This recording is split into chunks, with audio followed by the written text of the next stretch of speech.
ఓం నమో వెంకటేశాయ. ఇది శనివారం పిండి దీపాలు రెండో వారం అండి.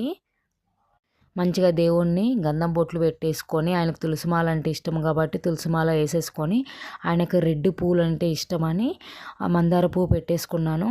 ఇంకా ఆయనకు వచ్చేసి మార్నింగ్ లేచి ఇల్లు తుడుచుకొని కడప కడిగేసుకొని మంచిగా ముగ్గేసేసుకొని, ఇంకా తలస్నానం హెడ్ బాత్ షాంపూ పెట్టి తలస్నానం చేయకూడదండి. ఓన్లీ స్నానం మాత్రమే చేయాలి. నెత్తి మించి మాత్రం స్నానం చేయాలి.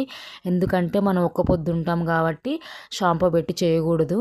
ఇంకా ఆయన ఒక పూట భోజనంగా చేయాలి కాబట్టి ఆఫ్టర్నూన్ వరకు ఏం తినకుండా ఉండి, అంటే నేనైతే ఆఫ్టర్నూన్ వరకు ఏం తినకుండా 12 వరకు ఏం తినకుండా ఉండి తర్వాత లంచ్ చేస్తాను, నైట్ టిఫిన్ చేస్తాను. ఇంకా ఆయనకి ఏంటంటే పిండి దీపాలు పెట్టడానికి మనం ఒక ప్లేట్లో బియ్యం పోసేసి తమలపాకులు పెట్టి, తమలపాకులకు కూడా గంధం బొట్లు పెట్టేసి దీపాలు పెట్టేసుకోవాలి. ఒక్కొక్క దీపంలో 7 ఒత్తులు వేసేసుకొని మనము ఆవు నెయ్యితోని ముట్టివ్వాలి. ఈ పిండి వచ్చేసి బియ్య పిండిలో కొంచెం బెల్లం, ఆవు నెయ్యి, పచ్చిపాలు, వాటర్ పోసేసి మంచి కలిపేసుకోవాలండి. ఆ దీపాలను కూడా మనము ఆవు నెయ్యి పోసి పచ్చకర్పూరం పెట్టి వెలిగించాలండి. ఆయనకు పచ్చకర్పూరం అంటే ఇష్టం కాబట్టి పచ్చకర్పూరంతో ముట్టివ్వాలి, వెలిగించాలి. ఆయనకు వచ్చేసి ఏంటంటే ఈ పిండి దీపాలు వచ్చేసి నెక్స్ట్ డే ఆవులకు కానీ చెట్లలో కానీ తొక్కని ప్లేస్లలో వెయ్యాలి.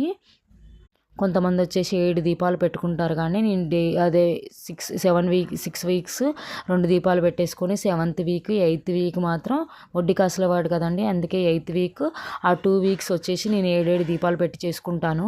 ఇంకా నేను వచ్చి ఆయనకు వచ్చేసి పొడపప్పు పానకము, ఆయనకు పచ్చిపాలు, పరమాన్నము, ఒక ఫ్రూట్, కొబ్బరికాయ కంపల్సరీ పెడతానండి, పెట్టాలి.